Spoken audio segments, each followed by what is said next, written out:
The millionaire had no idea he had a child, until a humble mother showed up with her daughter at a job interview. The morning sky hung low with the threat of rain as Claire Benton tugged the zipper of her daughter's worn backpack.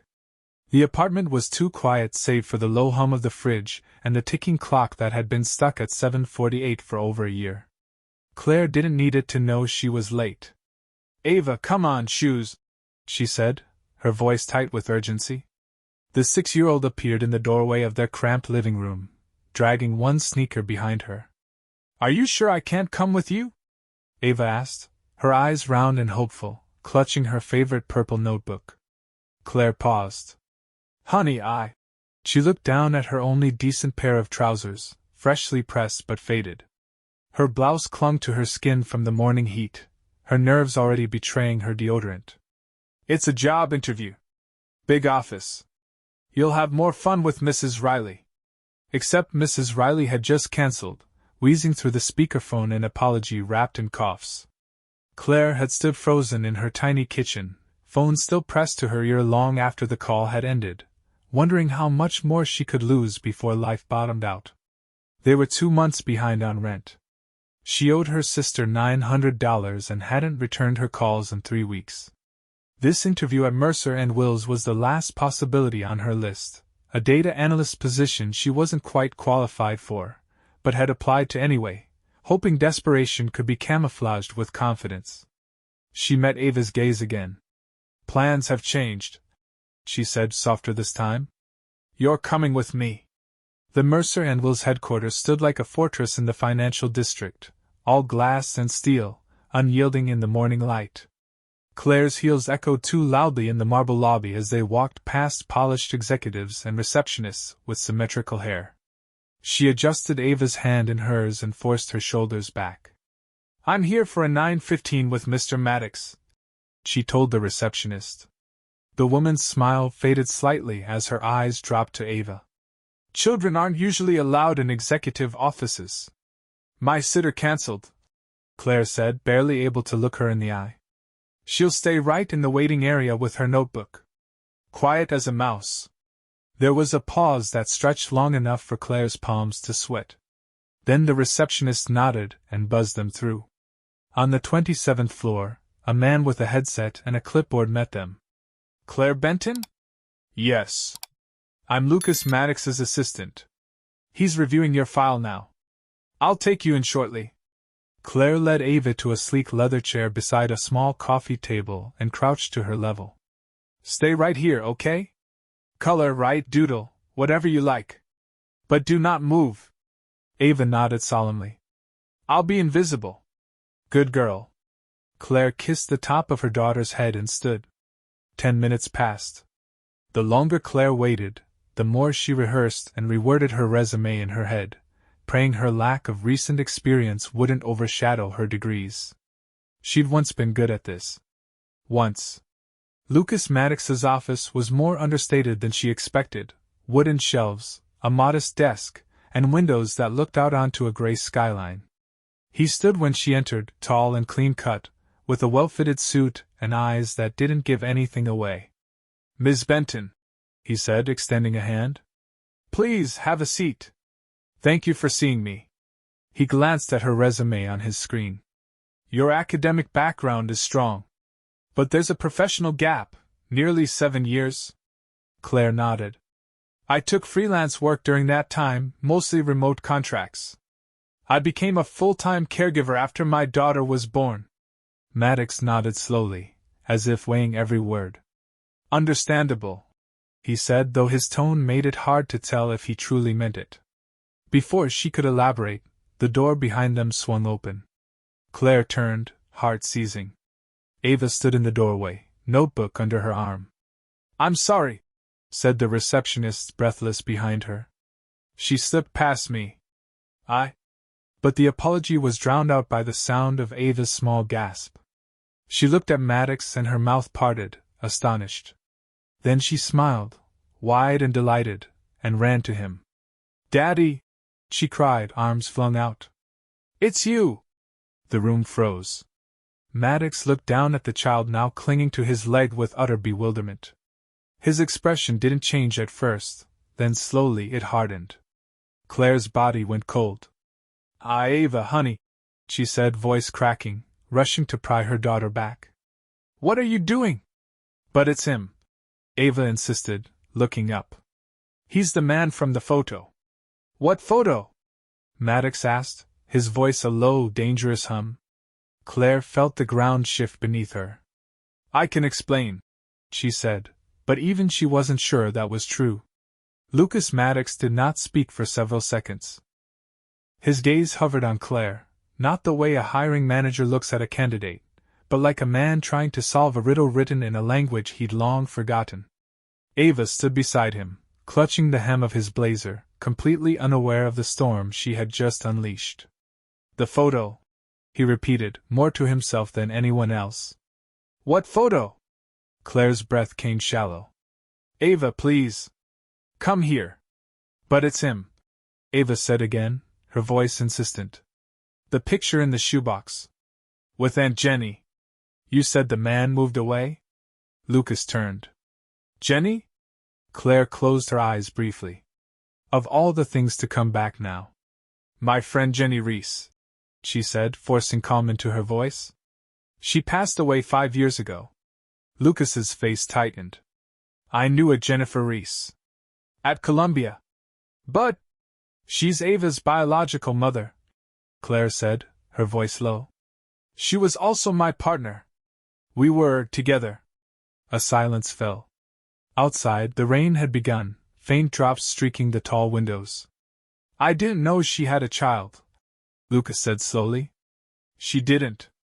Not during her lifetime." The receptionist, forgotten in the hallway, stepped back as Claire turned to gently take Ava's hand. "Can we talk privately?" she asked, looking at Lucas. "Please?" He nodded once. "Give us the room," he told his assistant.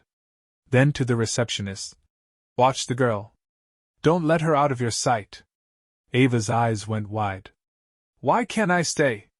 "Because grown-ups need to talk," Claire said, brushing a strand of hair behind her daughter's ear. "You did nothing wrong. But now you need to be very, very patient." Once the door clicked shut behind them, Lucas circled to the other side of his desk.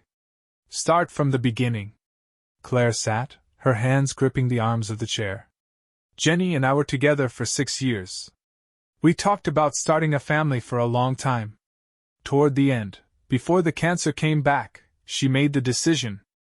An anonymous donor. Artificial insemination." She met his gaze. "But it wasn't anonymous, not really. She used a sample she'd had from years ago. From someone she trusted." Lucas's eyes narrowed. "She never told me the name. Said it was from a time before us. I respected that. But when Ava was born, and I saw her eyes. Jenny's eyes, yes. But the rest? I didn't ask. I didn't want to unravel it then. And when Jenny died, you became Ava's legal guardian." "I adopted her," Claire said firmly. "She's my daughter in every way that matters." Lucas sank into his chair. "So what, now you're here to tell me I'm her father?"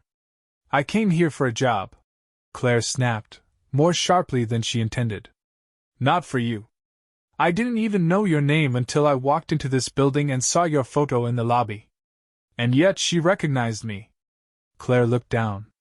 "She found the photo weeks ago. I didn't even know she had it. Jenny kept it in a box, one I never touched. She must have made the connection on her own." Lucas stared at his desk. His jaw worked slightly, as if chewing on something hard. "How old is she?" 6. "And you never thought to find out?" "I didn't know it was you," she said, voice cracking now. "She never told me who the donor was.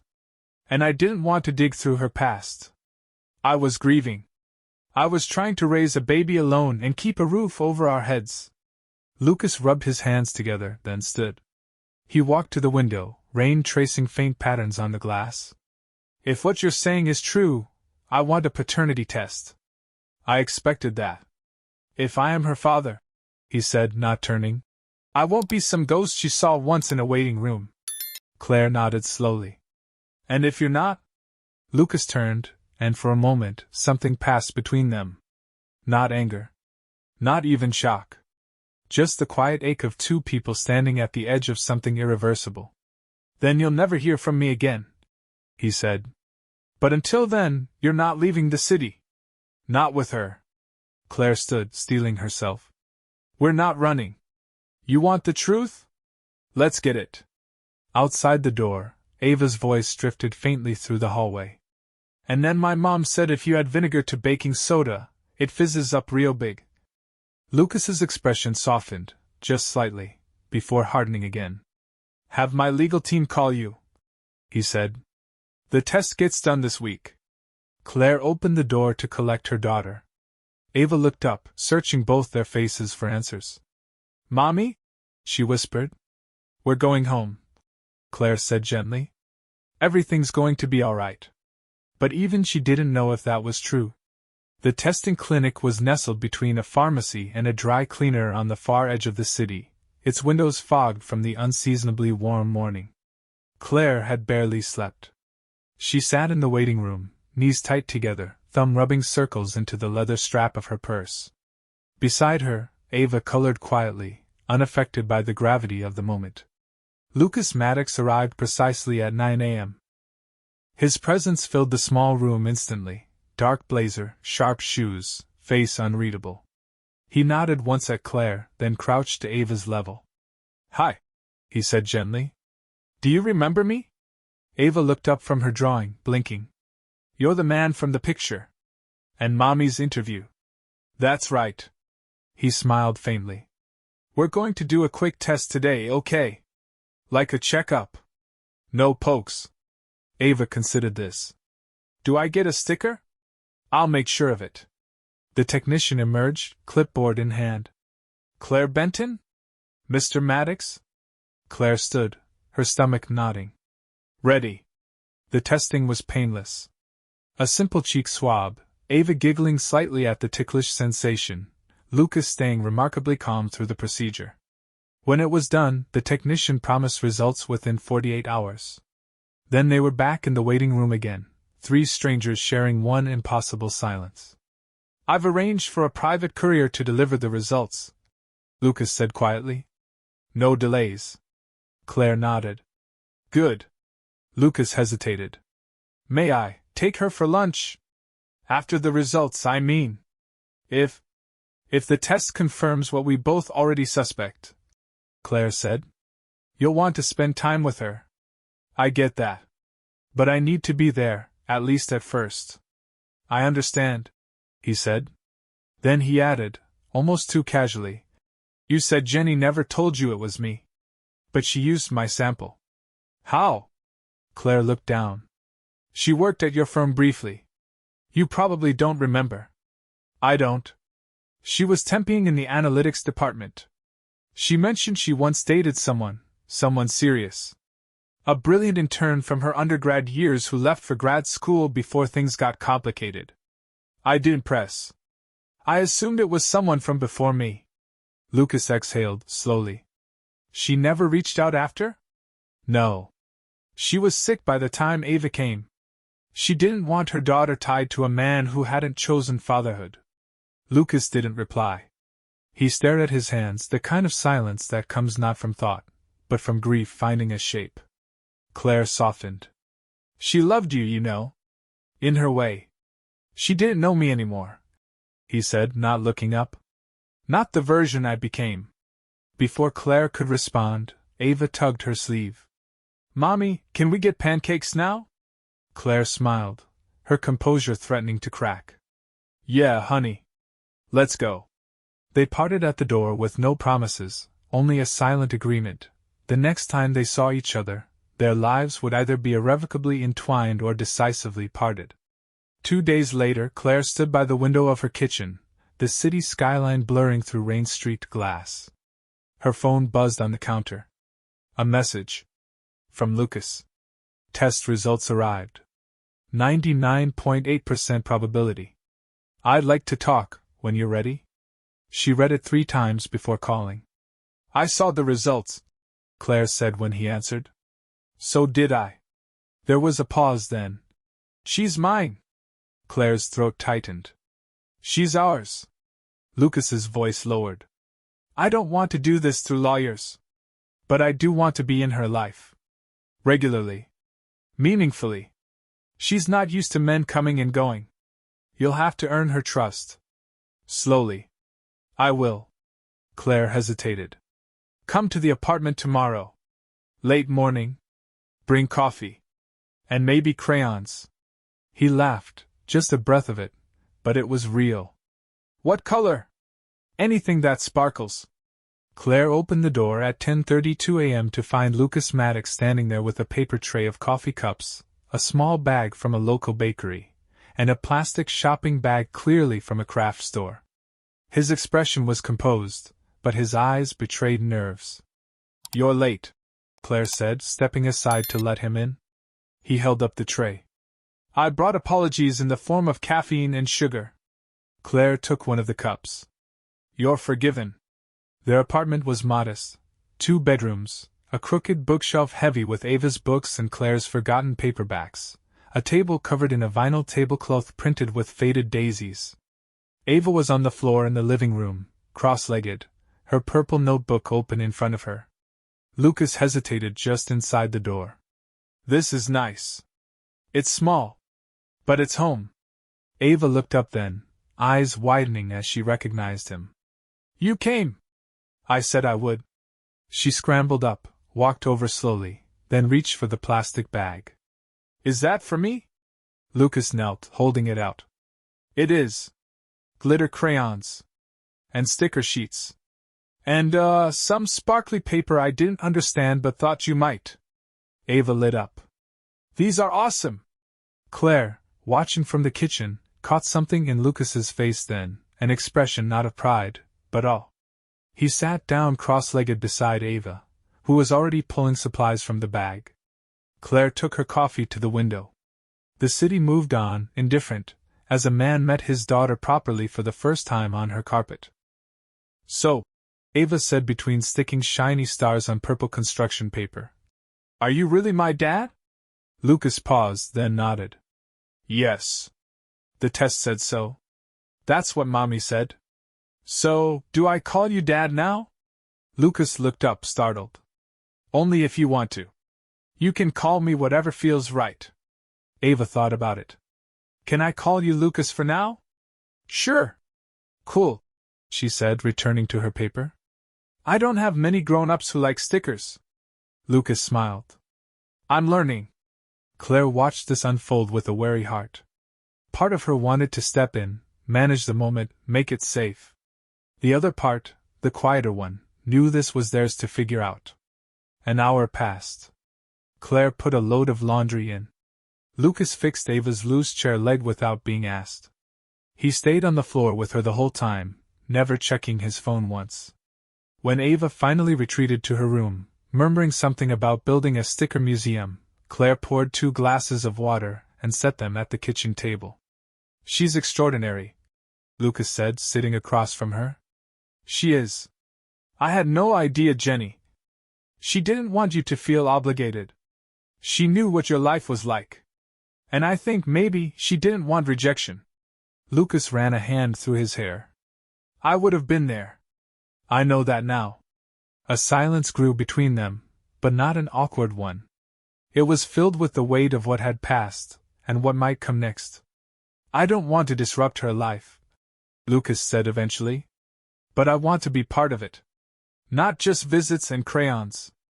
I want consistency. Stability. Claire leaned back. What does that mean to you? Lucas hesitated. I want her to know I'm not temporary. I want to help. With school. With her future. With whatever you need. Claire looked down at her glass. We've been okay on our own. I can see that. But you shouldn't have had to be.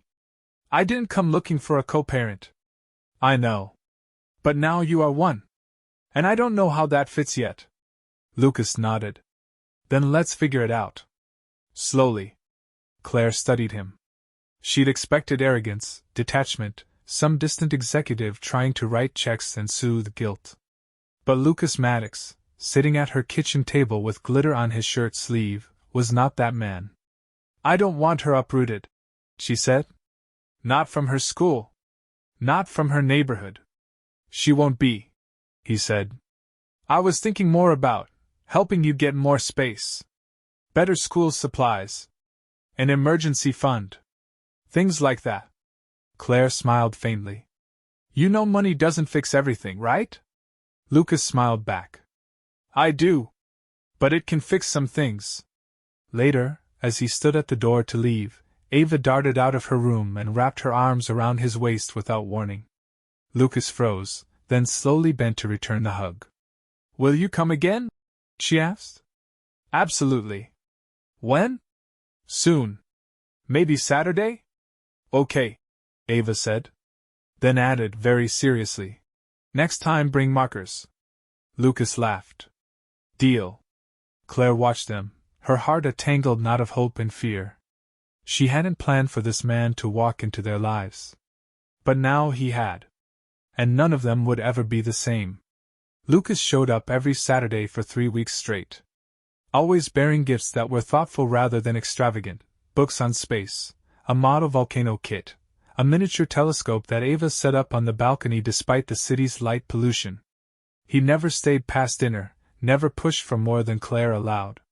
Still, he was beginning to carve out space in their lives. Quietly. Intentionally. Claire found herself both grateful and increasingly uneasy. On a rainy Tuesday afternoon, she stood outside Ava's school, umbrella dripping, trying to make sense of an email that had landed in her inbox hours before. Subject: Educational Opportunities for Ava Maddox. Lucas had filled out a preliminary application to a private school, one Claire had never even heard of, with tuition costs that made her stomach lurch. He'd written her name alongside Ava's. No discussion. No warning. Ava bounded out of the school building moments later, water splashing from her pink boots. Mom! Guess what? Mr. Lucas said I might get to visit a new school with a science lab. Claire forced a smile. We'll talk about it at home, honey. That evening, Lucas arrived with pizza and a stack of brochures tucked under his arm. Claire opened the door, arms crossed. We need to talk, she said flatly. He followed her inside, suddenly cautious. Ava, oblivious, dove into the pizza box. You applied to a school, Claire said once they were in the kitchen, out of earshot. Without asking. I didn't submit anything formal, Lucas replied. Just an inquiry. They offered an early tour. I thought we could go together. That's not the point. You're making decisions like we're equals in this. We are, Lucas said evenly. She's my daughter too.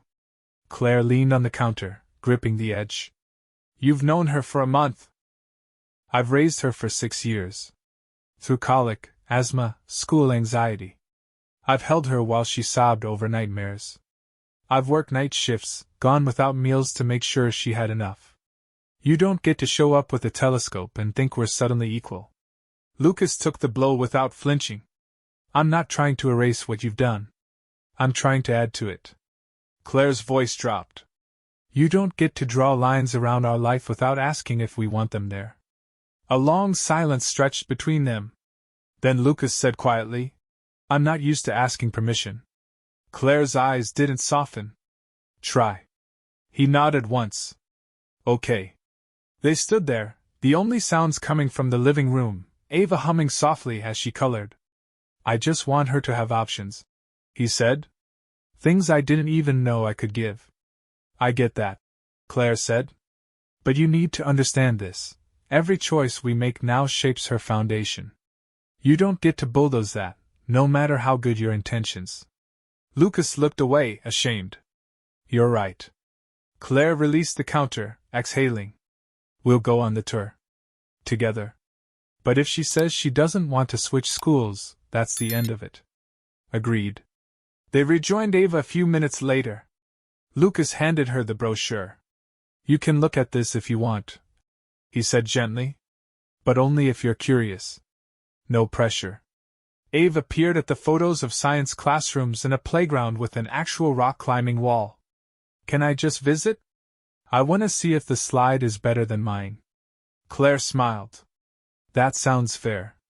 That weekend, the three of them visited the private school. It was everything Claire feared, sleek, pristine, polished to a shine. Ava's face lit up at the sight of the robotics lab. But by the end of the day, she tugged Claire's hand.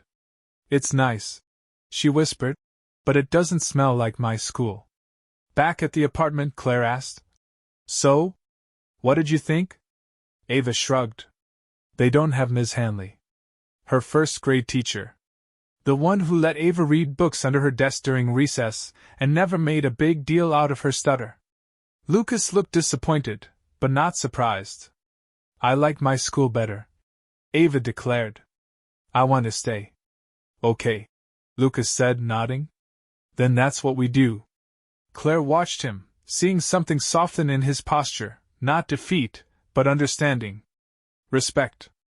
Later, as he prepared to leave, Claire walked him to the door. You're learning, she said, half smiling. He returned it. Slowly. Then he hesitated. I've been thinking, if you ever want help with expenses. Lessons. Clothes. Even just a better laptop for her, I can. Claire held up a hand. We're fine. I'm not trying to fix things with money. I know, she said. But let me decide what we need. And when. I'm not used to sharing that space yet. Lucas nodded. I'll follow your lead. He left without pushing further. That night, as Claire lay in bed, listening to Ava's steady breathing in the next room, she stared at the ceiling, one hand resting on her stomach. Everything was shifting. Slowly, deliberately. Not always in ways she liked, but in ways she might learn to live with. Outside, the city was quiet for once. Inside, a father was learning how to stay. The first time Lucas picked Ava up from school alone, Claire stood at the window for nearly 10 minutes after they left, her phone gripped tightly, fingers twitching toward her messages. She'd packed snacks, given reminders, triple-checked that Ava knew not to talk to strangers, not to leave the school's front entrance until Lucas arrived. She trusted him, intellectually, logically. But emotionally it still felt like handing her daughter over to a stranger she only just began to recognize as something more. Lucas had sent a photo 20 minutes into their outing, Ava holding a chocolate chip cookie the size of her face, sitting on a park bench with leaves caught in her hair. Her expression was all sunshine. Claire stared at the photo until the lump in her throat faded. Later, Ava bounced into the apartment with her usual chaos, breathless with stories of duck ponds and squirrels that looked like tiny burglars. Lucas followed more quietly. He placed a copy of The Little Prince on the kitchen counter, hardback, gently worn. It was mine, he said. My father gave it to me. I thought Ava might like it. Claire traced the cover with her fingertips. That's very personal. She's starting to feel personal, he said quietly. That night, Ava insisted Claire read from the book instead of one of their usual bedtime staples. What's this one about? Ava asked, already under her blanket. It's about a little boy who lives on a tiny planet, Claire replied, opening to the first page. He meets people who forgot how to see with their hearts. Do we see with our hearts? Claire smiled. I think we try. As fall crept toward winter, the routines began to settle. Lucas took Ava every Thursday evening for dinner, sometimes just pizza and homework help, sometimes a museum, always with a full report to Claire afterward. There were boundaries, yes, but also a slow rhythm forming. Something sustainable.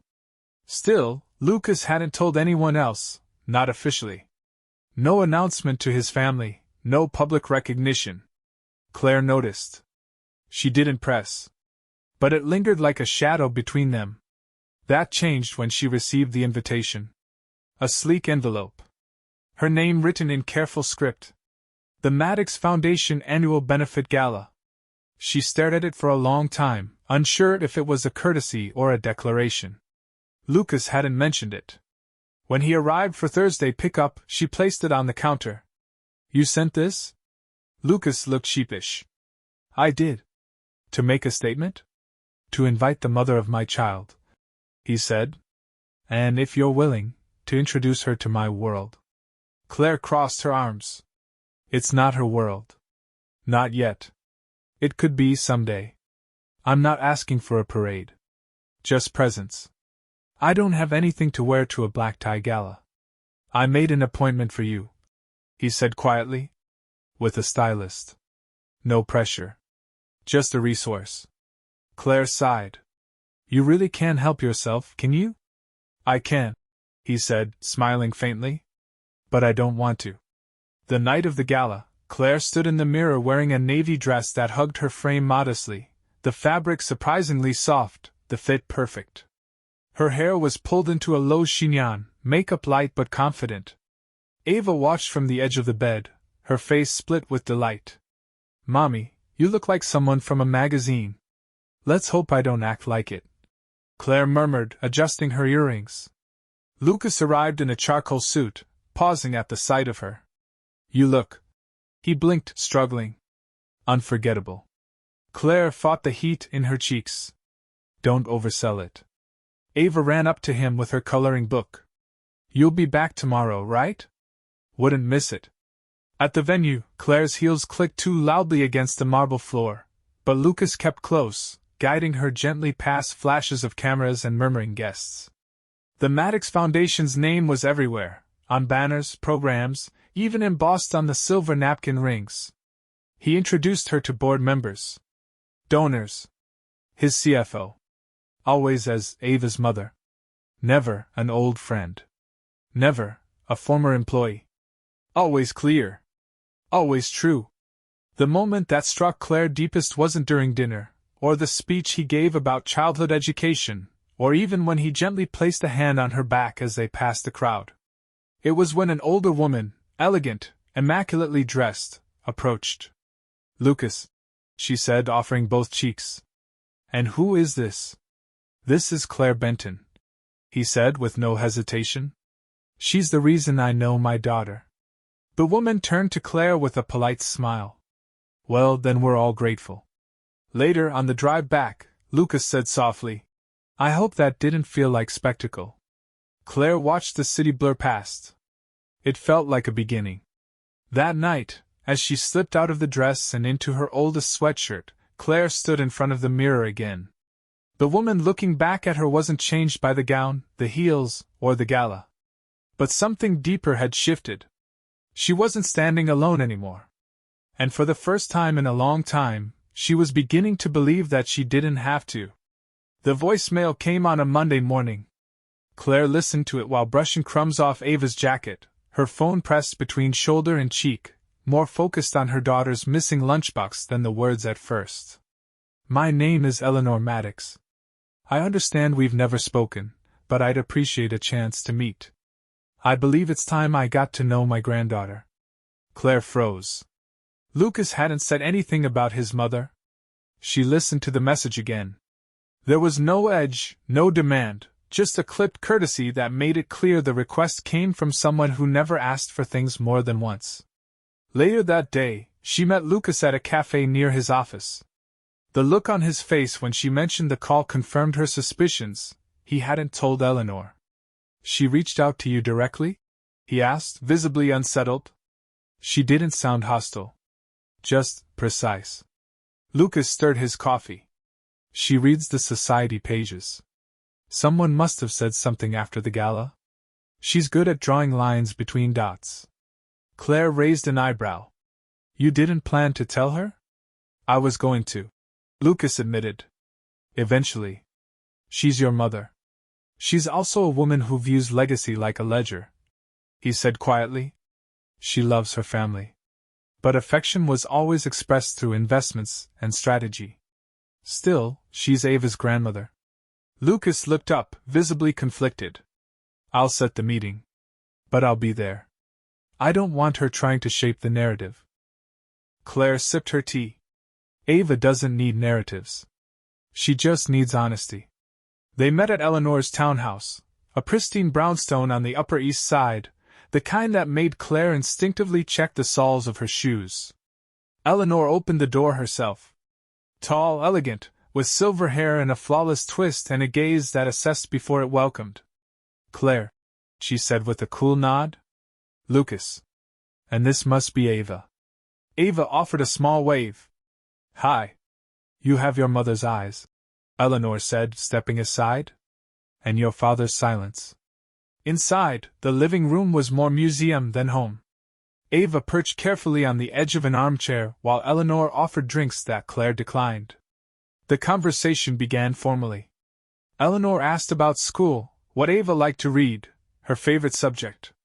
Ava answered politely, slowly warming to the woman's sharp wit and precise language. But when Eleanor offered to show Ava her greenhouse upstairs, I grow orchids, and temperamental things respect temperamental girls, Claire hesitated. Lucas caught her eye.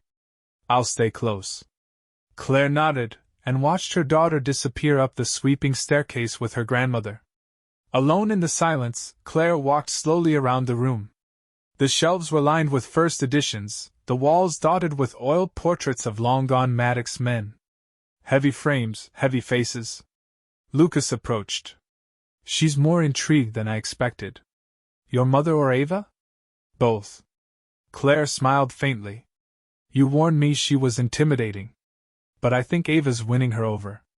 Lucas looked toward the staircase. She's had a lifetime to practice control. But I saw it when she opened the door. That moment of recognition. Claire's voice softened. She won't be a weekend curiosity, Lucas. That can happen. I won't let it. After they returned home, Ava sat on the floor drawing. Claire watched her quietly for a while before asking, What did you think of Grandma Eleanor? She has weird plants, Ava replied. And a bird named Daphne who talks but only says rude things. Claire smiled. Did you like her? She talked fancy, Ava said. But she listened. Claire tucked a curl behind her daughter's ear. Would you want to see her again? Ava considered. Maybe. If she doesn't try to change everything. A week later, a parcel arrived. Inside was a small wooden box. Claire opened it carefully. Inside, nestled on velvet, was a bracelet. Gold, delicate, old. There was a card. This was mine when I was Ava's age. It belonged to my mother before me. No expectations. Just an offering. Eleanor. Claire held the bracelet for a long moment before placing it gently back inside. She didn't tell Ava yet. Not until she was sure. That Friday, Lucas lingered after dinner.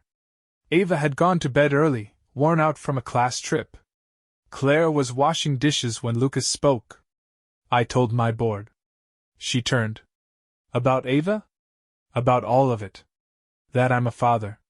That my priorities have shifted. Claire dried her hands. How did that go?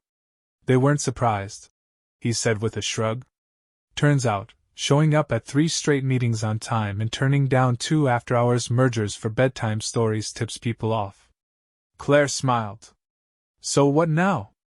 Lucas took a breath. I've been thinking about something. Not a change. A possibility. She tilted her head cautious. Go on. Ava deserves a stable future.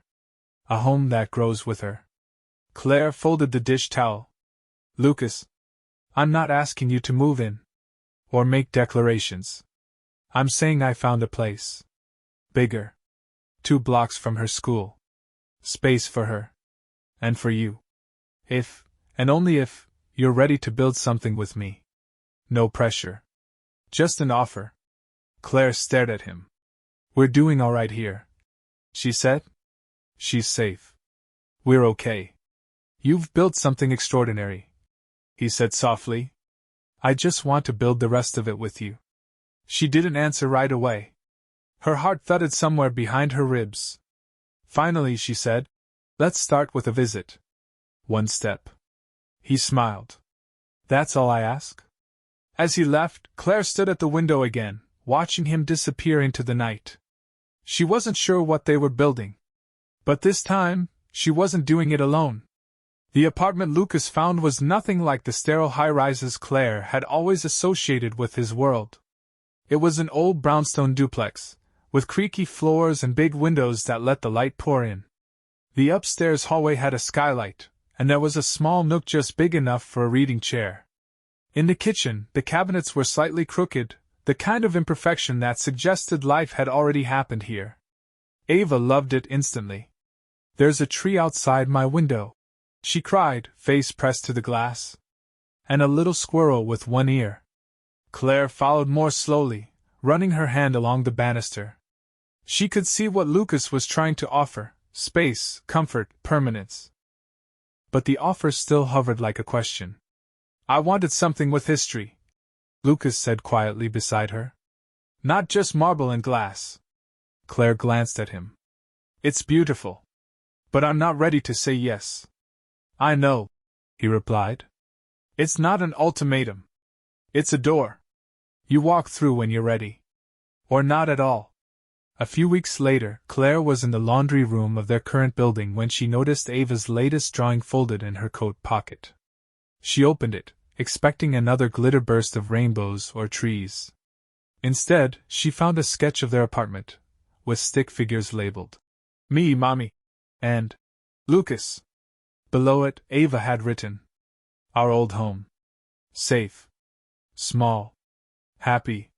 Claire felt something shift in her chest. Later that evening, she sat with Lucas at their kitchen table while Ava built Lego structures on the rug. "She doesn't call you Dad," Claire said softly. Lucas nodded. "I noticed. Does it bother you?" He considered. "Only in the quiet moments. But I've earned Lucas." "I haven't earned Dad yet." Claire studied him. "You're getting close." That weekend, Eleanor invited Ava to visit her townhouse again, this time without her parents. Claire hesitated, but Ava's excitement won out. Lucas dropped her off and stayed nearby, pacing the sidewalk, checking his phone every few minutes.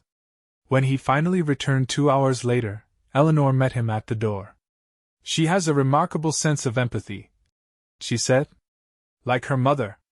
Lucas was taken aback. "Claire? Claire's not her biological mother," Eleanor said. "But she's certainly the one who raised her. And it shows." Lucas looked up the staircase. "Did she ask any hard questions?" "Only one." "What did she say?"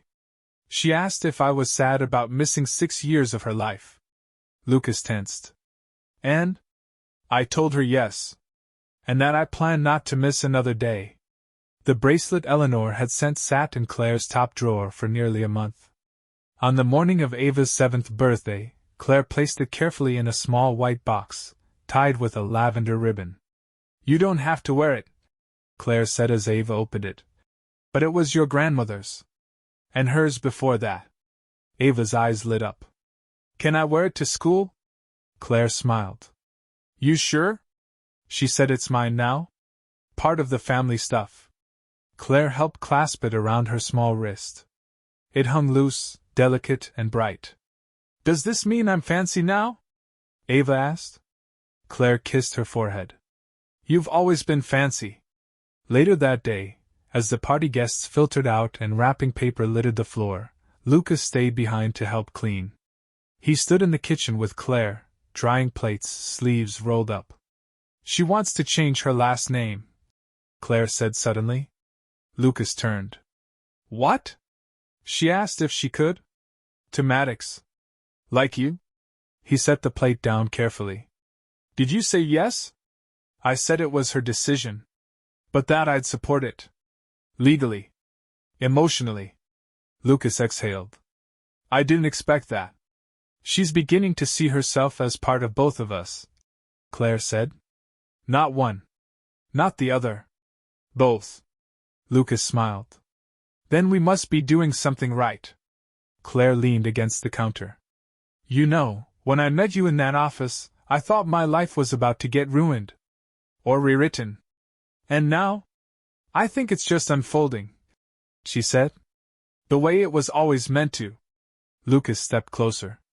"I don't know what our ending looks like. But I'm grateful for the middle we're in." Claire looked up at him. "So am I."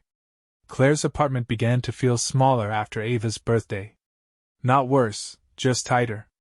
The kind of tightness that came when a life expanded beyond its walls. There were more shoes by the door. Extra jackets. A second toothbrush in the bathroom for Lucas, who now spent most evenings helping Ava with math, then lingering for tea and quiet conversations once she was asleep. He hadn't brought up the brownstone again. But it hovered in the background, like the next page of a book waiting to be turned. One night, after Ava had fallen asleep clutching her new copy of Charlotte's Web, Claire joined Lucas on the balcony with 2 mugs of tea. The city glowed beneath them, soft, forgiving. "She called you Dad today," Claire said. Lucas's eyes widened. "What?" "At the park. You were pushing her on the swing. She yelled it like she'd always known." Lucas looked down into his mug, quiet.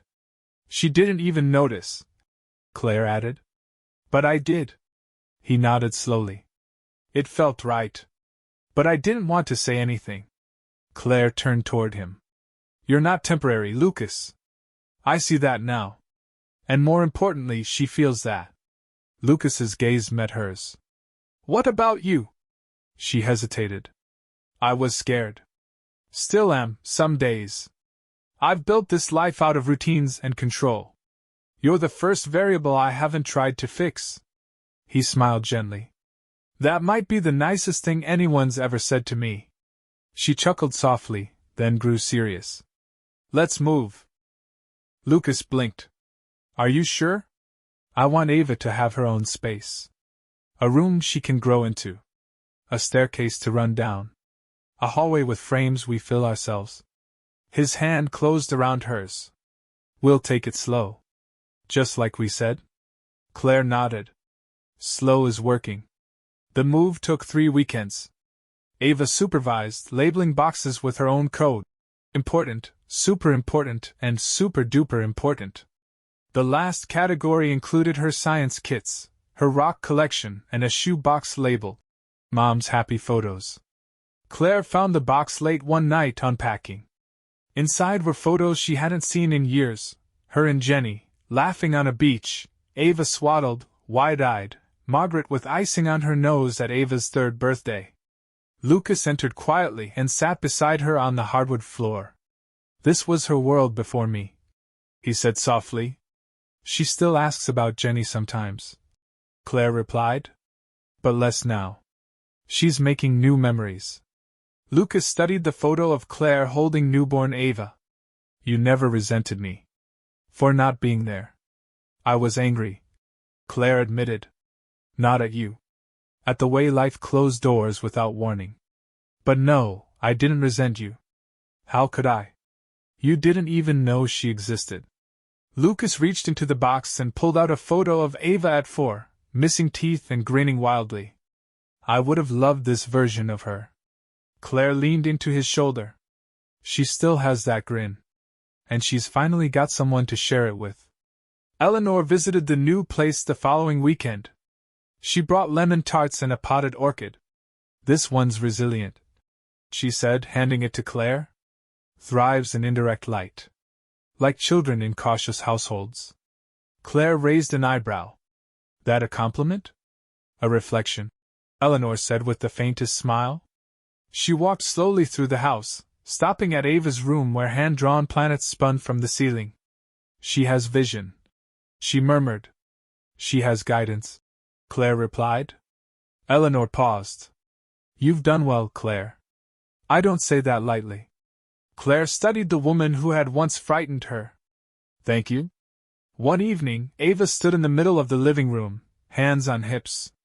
"Are we a family now?" Lucas and Claire looked at each other. Claire knelt. "We've always been a family, honey." "But like, officially?" Lucas sat on the floor beside her. "What do you think official looks like?" Ava shrugged. "Like when all your stuff is here. And you don't have to leave after dinner. And you come to all the school things." Claire smiled. "That sounds pretty official to me." Ava grinned. "Cool. Then I guess we're official." And just like that they were. The spring air came early that year, brushing against the city like a breath long held. In the brownstone, sunlight pooled through the windows each morning, warming the hardwood and catching in Ava's curls as she sat at the kitchen table, pencil in hand, her feet swinging. Lucas sat across from her, coffee forgotten, watching as she explained fractions with the confidence of someone who didn't realize she was teaching a man with an MBA how to divide a pizza into eighths. Claire watched them from the hallway for a moment before stepping in with a plate of toast. "Mom," Ava said, "Lucas thinks 2/4 is bigger than 1/2. Lucas held up his hands. To be fair, she used cookies in her demonstration. Claire smiled as she Saturday. Then she wins. Life had settled into something that resembled rhythm, shared dinners, school projects, lazy Saturdays with nothing but books and takeout. The kind of life Claire had never dared imagine, let alone claim. And yet here it was. That evening, Lucas took Claire to the botanical garden, an early birthday surprise. They walked through the orchid conservatory, hand in hand, the air thick with scent and memory. "She still wears that bracelet," Claire said, stopping beside a white bloom. "Eleanor sends her postcards now," Lucas replied. "Draws little flowers on the corners. Ava's saving them in a binder." Claire turned to him. "She's becoming part of something bigger." "She always was," he said. "We just had to catch up." They sat on a stone bench, quiet for a moment. Then Lucas reached into his coat and pulled out a small velvet box. Claire blinked. "Are you serious?" He opened it. No grand speech. No spotlight. Just a simple ring, elegant and clean. "I don't want to change what we have," he said. "I want to honor it. You and Ava, your home. This would just be the next page." Claire looked at him, really looked, and realized that every moment that had led her here, every detour, heartbreak, and loss, had also led to this, not a man saving her, but one willing to stand beside her while she continued to save herself. She reached out, closed the box gently, and said, "Let's talk to Ava first." They told her the next day, sitting on either side of her in the living room. Ava listened carefully, then looked at the box with wide eyes. "Does this mean we'll all have the same last name?" "Only if you want to," Claire said. Ava nodded solemnly. "Can I still sleep with my old teddy bear?" Lucas laughed. "That's not negotiable." "Then yes," she said. "I want it." The ceremony was small, just family and close friends in a sunlit garden, Ava standing between them holding a ring box shaped like a book. Eleanor brought the flowers. Claire wore her hair down. Lucas forgot half his vows and improvised the rest. "I've spent my life building things," he said. "Companies. Structures. Strategies. But nothing I've built has ever mattered more than this." Claire took his hand. "And I've spent my life protecting what I love," she said. "Now I get to share it." Afterward, Ava stood on a bench and raised her cup of lemonade. "To my family," she declared. Finally official. The years would bring changes, school decisions, teenage moods, unexpected losses, unexpected joys. But through it all, one thing remained, the quiet, unshakable knowledge that their family wasn't born from perfection or planning. It was born from choice. From persistence. From love that grew slow, steady, and strong. And as they sat on their stoop that evening, Ava between them, head on Claire's shoulder, Lucas's arm around them both, they didn't need words to know. This was forever. Not the kind that arrives suddenly. But the kind you build, brick by brick, heart by heart, until one day, you realize you're home.